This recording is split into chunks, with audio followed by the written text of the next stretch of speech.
Baiklah, pada video kali ini kita akan bahas materi tentang gaya Lorentz. Nah, gaya Lorentz ini sebenarnya ditemukan itu tidak sengaja ya, karena ada seorang ilmuwan, beliau melihat tiba-tiba ada kawat yang dia tuh tarik menarik akibat atau akibat dia tuh berada dalam sebuah kawasan yang ada medan magnet. Nah, gitu. Jadi ada kawat arus listrik yang dia berada pada di sebuah medan magnet, tiba-tiba kawatnya tuh bergerak gitu. Nah, akhirnya dia berusaha untuk mencari lebih dalam ya apa peristiwa yang terjadi, kok bisa seperti ini, dan akhirnya ditemukanlah istilahnya gaya Lorentz ya, atau kita sebut dengan F gaya Lorentz. Nah, gaya Lorentz ini kalau dari sisi definisinya ada dua ya. Pertama, bisa juga kita sebut gaya Lorentz itu adalah gaya yang ditimbulkan oleh muatan listrik yang bergerak. Nah, bergerak di mana? Yaitu jelasnya di medan magnet ya. Jadi muatan listrik yang bergerak di medan magnet ya, atau arus listrik yang berada dalam medan magnet. Nah, kan sebenarnya sama ya. Karena arus listrik adalah muatan listrik yang bergerak gitu kan.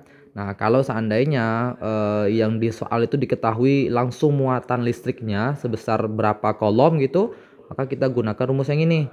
Tapi kalau seandainya arus listrik yang diketahui di soal, maka kita gunakan rumus yang ini.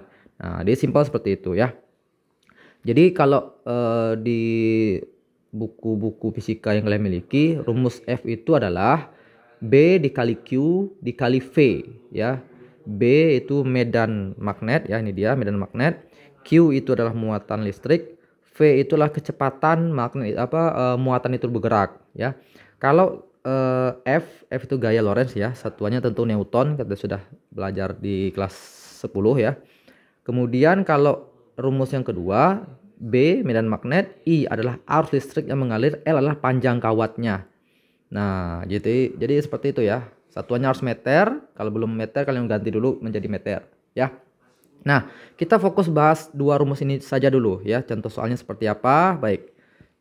Contoh. Nah, saya contohnya yang mudah-mudah dulu deh.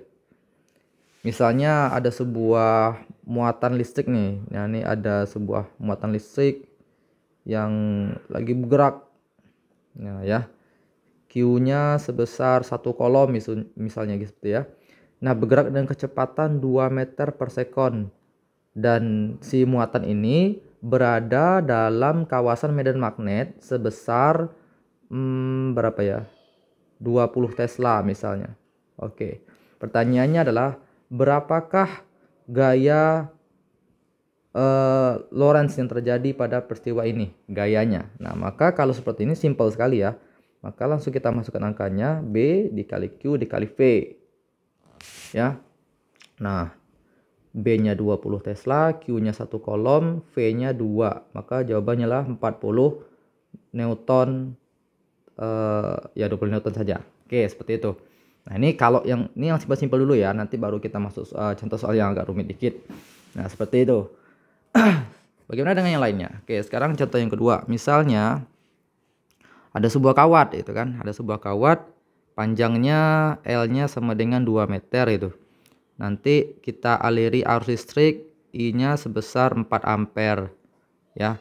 Kemudian yang ditanyakan adalah berapakah gayanya ya yang terjadi ketika dia berada pada medan magnet sebesar 40 Tesla misalnya. Oke, maka langsung saja kita bikin F sama dengan B dikali I dikali L ya.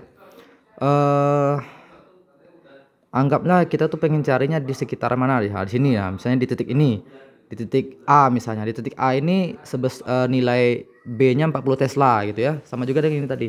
Nah, si muatan ini dia berada pada medan magnet yang sebesar 1 kolom misalnya. Nah, anggaplah dia berada pada kawat yang tak terhingga panjangnya. Nah, dia tak terhingga dan di titik ini ya, di titik ini itu nilai medan magnetnya 20 Tesla gitu ya. Jadi dia tidak sendirian ya, tidak sendirian di sini, pasti ada penyebabnya yang menyebabkan medan magnet itu terjadi ya. Itu sudah kita pelajari sebelumnya, itu karena adanya arus listrik ya. Baik. Nah, kita tinggal masukkan saja nih kalau 40, I-nya 4 ampere, L-nya 2 meter. Atau biar lebih menantang sedikit saya ganti jangan 2 meter, tapi 2 cm gitu. Nah, ya. Nah, 2 cm maka kita ganti menjadi 2 kali 10 pangkat min 2 meter ya. Maka kita seperti ini kan. Nah, lalu kita kalikan 40 dikali 4 16 160. 160 dikali 2 berarti 320 ya. Berarti 320 dikali 10 pangkat min 2 Newton atau 3,2 Newton. Nah, seperti itu. Ya, sederhana ya. Nah, sekarang saya coba yang lebih sedikit menantang itu ya. Misalnya ada sebuah kawat yang sangat panjang sekali itu ya. Kawatnya panjang dan dialiri arus listrik sebesar 10 ampere misalnya. Dan dia ada sebuah titik di sini. Oke, di sebuah titik di sini yang ada sebuah titik-titik di sini ini ada elektron atau ada muatan lah, ada Q ya. Ada Q sebesar 2 kolom misalnya yang dia sedang bergerak ke arah sana dengan kecepatan 1 meter per sekon. Nah, pertanyaannya adalah berapakah nilai gaya Lorentz yang terjadi pada muatan ini yang ada di titik apa saya bikin di sini, di titik O lah. Nah, ya. Baik. Nah, tentu rumusnya kan kata kunci di sini nih, ada huruf V-nya. Kalau huruf V yang ada berarti kita gunakan rumus yang ini ya, rumus pertama ya. Nah, maka kita bikin saja B dikali Q dikali V. Nah, nilai B-nya yang mana? Kok belum ada ini? Nah, ingat pada pelajaran sebelumnya, kalau nilai medan magnet pada suatu kawat yang panjang sekali, nah, kita bisa menggunakan rumus untuk mencari B-nya, yaitu B sama dengan mu 0 ya dikali I dibagi 2 V dikali A. Nah, ingat ya, ini materi video sebelumnya dimana mu 0 itu nilainya 4V dikali 10 pangkat min 7 ya.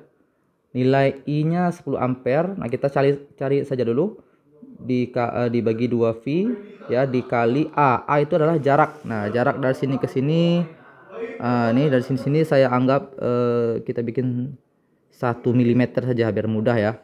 Nah, 1 mm itu kalau kita gantikan jadi 10 pangkat min 3 ya. 10 pangkat min 3 meter. Nah, maka kita dibikin di sini 10 pangkat min 3.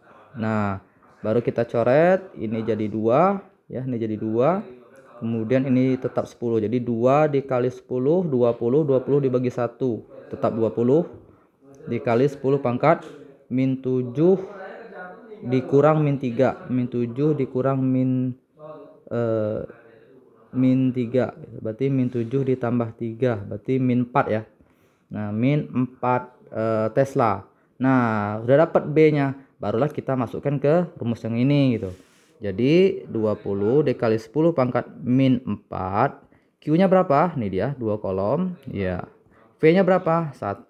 Nah, barulah kita kalikan. Jadi 20 dikali 2 40, 40 kali 1 40, berarti 40 dikali 10 pangkat min 4 Newton. Nah, seperti itu. Jadi ketika B-nya belum ada, kalian cari dengan menggunakan konsep dari video sebelumnya tentang medan magnet yang berada pada kawat yang lurus. Nah, seperti itu ya. Baik, sekarang kalau seandainya kita mau menghubungkan dengan rumus yang ini lagi gitu. Nah, kalau rumus yang ini palingan sama ya, palingan yang nggak ada, kalau intinya kalau nggak ada B-nya, cari B-nya dulu dengan menggunakan rumus yang ini. Nah, intinya seperti itu saja ya. Nah, kalau seandainya nanti L-nya diketahui, misalnya panjang kawatnya berapa itu kan, misalnya 10 meter. Nah, tapi medan magnetnya belum ada, nah tetap kalian gunakan rumus yang ini. Oke, untuk mencari nilai B-nya. Baik, mungkin itu saja materi tentang gaya Lorentz ya. Sebenarnya nanti ada lagi aplikasi yang lain, kita akan bahas pada video berikutnya. Oke, terima kasih.